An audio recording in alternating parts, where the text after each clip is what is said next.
ಮೇಲೆ ಹೊಡೆದ್ ಗೆಲ್ಬಿಡೋದಲ್ಲ, ಈ ಕಡೆ ಹೊಡಿಬೇಕು. ಎಲ್ಲ ಆ ಕಡೆ ಹಾಕ್ಬಿಟ್ಟು ಹೊಡೆದ್ಬಿಟ್ಟು ಗೆಲ್ಲದ ಅದು.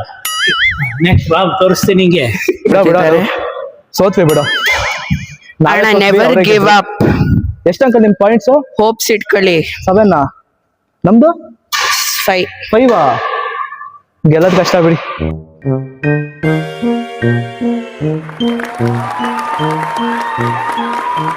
ಸೊ ಇವರೇ ಗೆದ್ದಿರೋದು. ಏನ್ ಹೇಳಕ್ಕೆ ಇಷ್ಟ. ತುಂಬಾ ದಿನ ಆದ್ಮೇಲೆ ಆಡ್ತಾ ಇರೋದು ಒಂಥರ ಖುಷಿ ಕೊಡ್ತಾ ಇದೆ. ಹುಡುಗರ ಜೊತೆ ಎಲ್ಲ ಆಡ್ತಾ ನಾವು ಎಂಜಾಯ್ ಮಾಡ್ತಾ ಇದ್ದೀವಿ. ವಯಸ್ಸಾಗ್ತಾ ಇದ್ದಂಗೆ ಎಲ್ಲರಿಗೂ ಬೇಕು ಫಿಸಿಕಲ್ ಆಕ್ಟಿವಿಟೀಸ್ ಇರಲೇಬೇಕು. ಎಲ್ಲರೂ ಫಿಸಿಕಲ್ ಆಕ್ಟಿವಿಟೀಸ್ಗೆ ಎಂಜಾಯ್ ಮಾಡಿ. Thank you. ಸೋತಿರೋ ಟೀಮ್ ಏನಾದ್ರು ಹೇಳಕ್ ಇಷ್ಟಪಡ್ತೀರಾ? ಸಕ್ಸಸ್ಫುಲ್ ಆಗಿ ಸೋತಿದೀವಿ, ಪರವಾಗಿಲ್ಲ. ನೆಕ್ಸ್ಟ್ ಮ್ಯಾಚ್ ಅಲ್ಲಿ ಟ್ರೈ ಮಾಡೋಣ ಗೆಲ್ಲಕ್ಕೆ. ಹೊಡಿದ್ಯಾ ಗೈಸ್? ನನ್ ಕಮ್ ಬ್ಯಾಕ್ ನೋಡಿದ್ರ? This is my Arrah.